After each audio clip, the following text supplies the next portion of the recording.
These allegations of sexual assault are flat false. They're absolutely false. This morning, Eric Swalwell, a leading Democratic candidate for California governor, fighting allegations of sexual assault and misconduct amid the calls for him to drop out of the race, releasing a video statement on social media. They did not happen. They have never happened, and I will fight them with everything that I have. Swalwell is accused of sexually assaulting a former staffer and engaging in varying degrees of sexual misconduct with several other women, as reported by the San Francisco Chronicle and CNN. California Congressman Eric Swalwell, from Christine Fang Fong Honeypot fame, might be in real trouble this time. During a viral interview with CNN's Pamela Brown, a former female staffer has accused him of more than sexual misconduct. As you know, Swalwell is currently the frontrunner in the upcoming California gubernatorial race. Now he is losing support from key Democrat allies as a result of these allegations coming to light. We need to figure out what the heck is going on. So without further ado, let's get to Pamela Brown. Ladies and gentlemen, it's showtime.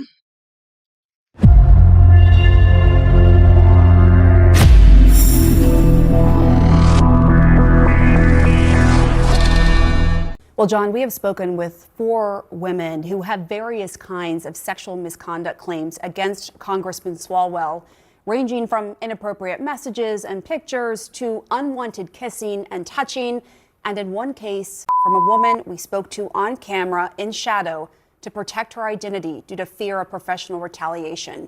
She is a former Swalwell staffer, and she says it began when she was 21 years old.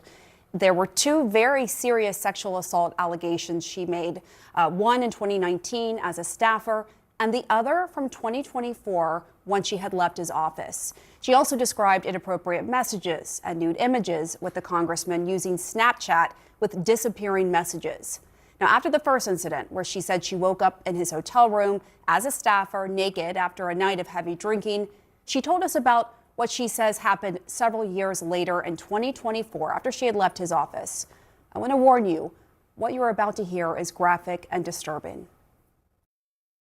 As Pam just mentioned, the former staff member said there was a total of 3 incidents. The first 2 were from 2019 while she was still working there.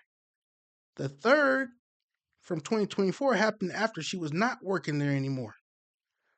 We'll get back to 2024 in a minute, but first let's listen to her recount from 2019. Take a look. This Capitol Hill staffer is coming forward for the first time on camera to talk about her experience with Congressman Eric Swalwell. He is now a leading Democratic candidate for governor of California. Let's get together, make the biggest wave this state has ever seen. Swalwell was in his late 30s and married when she joined his office as an intern and became a junior staffer. She's speaking in shadow as she fears professional consequences. It was in 2019. I was, again, driving him to an event. This was my job. And you were 21 years old. And I was 21 years old. We see some sort of parking lot, and he says to pull over. He pulls out his and instructs me to give him, and I started to. Again, I felt incredibly uncomfortable, and I stopped, and I said to him, this feels really uncomfortable, and anyone could see us right now. And he said to me, you're right. It's probably not good for a congressman to be caught with his pants down. Did he ask you to send him lewd photos? Yes. And did he ever send lewd photos? Yes. He would send short Snapchat videos of him rubbing his while on the airplane. The staffer says she liked Swalwell's attention at first and nervously went along with it, which included sending back nude photos of herself. But in September 2019, she says she and some friends met up with Swalwell. After a night of heavy drinking, she says she woke up naked with Swalwell in a hotel room with no memory of what happened. The 5 of us were having some drinks. At some point, it was time to go home. I got in an Uber. I was taken to the Aloft Dublin Pleasanton, where he was staying. And I don't remember what happened that night. But I know that there was sexual contact. because when I woke up in the morning, I could feel that there was. And he said as much, too. What did he say? That last night was great. It didn't feel great to me because I didn't remember it. And so you blacked out and you end up in his hotel room and wake up with him. Yes. As we just saw in that last video, Swalwell was married at the time and partying with subordinates, which could definitely be a recipe for disaster. Let's get to the most serious allegation from 2024. Take a look. She says another incident occurred in 2024 after this event in New York, where Swalwell gave a speech. Some of us are working hard on Capitol Hill. At the time, she no longer worked for Swalwell's office. I decided to ask him to meet me for a drink. And I did this because I was so far removed from what had happened in 2019. I felt safe because I was established. I had a partner. I felt more secure that I could have a strictly professional relationship with this person. After that bar closed, we went to another. I went to the bathroom, and I don't remember anything after that. You don't remember anything? I remember the next day, I can see flashes of that evening, of him on top of me pushing him off, him grabbing me. It was a lot more aggressive. It was aggressive. Did you say no?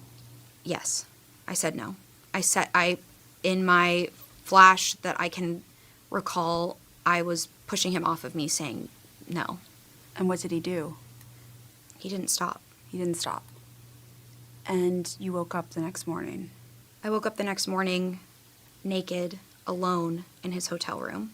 I, for a moment, didn't even know I was in his hotel room.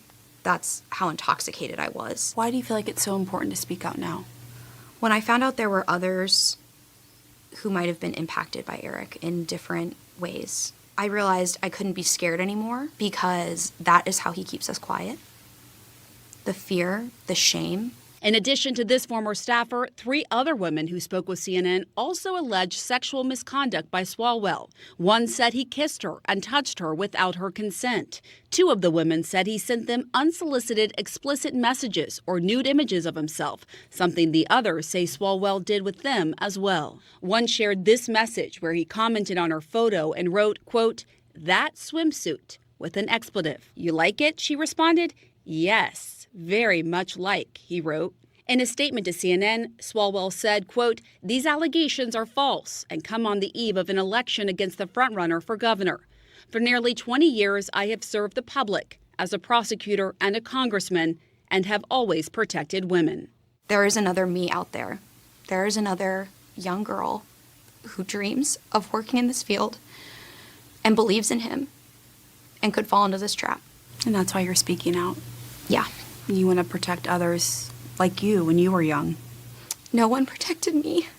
Those are some very serious allegations. Not only is that interview damning, but at least 4 other women have made similar claims so far that have been verified by the San Francisco Chronicle and, of course, CNN. Now, in our final video, you'll see that calls for Swalwell have started mounting for him to withdraw from the California governor's race and possibly from his representative seat. Take a look. MS Now congressional reporter Michael Schnell joins us now with the latest. Michael, thank you for getting up this morning. The fallout has been swift and has been damning for Eric Swalwell. In the hours after these allegations first came out, he has lost a number of his key supporters and endorsements, members up on Capitol Hill, key folks in California. House Democratic leadership yesterday, Hakeem Jeffries, Catherine Clark, and Pete Aguilar coming out and saying they believe that Eric Swalwell should drop out of the race and that there should be an investigation into these allegations. Well, let me read that Please. the statement. This extremely sensitive matter must be appropriately investigated with full transparency and accountability. As I discussed with Congressman Swalwell, it is clear that that is best done outside of a gubernatorial campaign. As we have all covered Speaker Emerita Pelosi, what jumped out at me is, as I discussed with Congressman Swalwell, this is best done outside of a gubernatorial campaign. To me, that is her publicly saying to Congressman Swalwell, I'm putting you on blast. I'm letting everybody know I talked to you, and you better get out of the race. So to your point, the pressure that is coming to bear on Congressman Swalwell, if there was one person who could knock him out of the race, it's her. The political fallout, it has been swift. House Speaker Emerita Nancy Pelosi is encouraging him to drop out of the race for California governor, saying any investigation that happens, quote, is best done outside of a gubernatorial campaign. Other Democrats, even more forceful. Longtime ally and California Senator Adam Schiff saying, quote, I am withdrawing my endorsement immediately and believe that he should withdraw from the race. Here's what I got to say to Mr. Swalwell. Don't start measuring the drapes at the California's governor's mansion. You can kiss that dream goodbye. Start writing your letter of resignation from Congress, get on the internet, and start researching the dinner menu at Rikers Island. Because the wheels of justice just might wind up dropping you off right there. Please leave comments below. Like, share, subscribe, hit the notification bell, and check out our last video where President Trump goes toe-to-toe in a classic battle with the Big Five.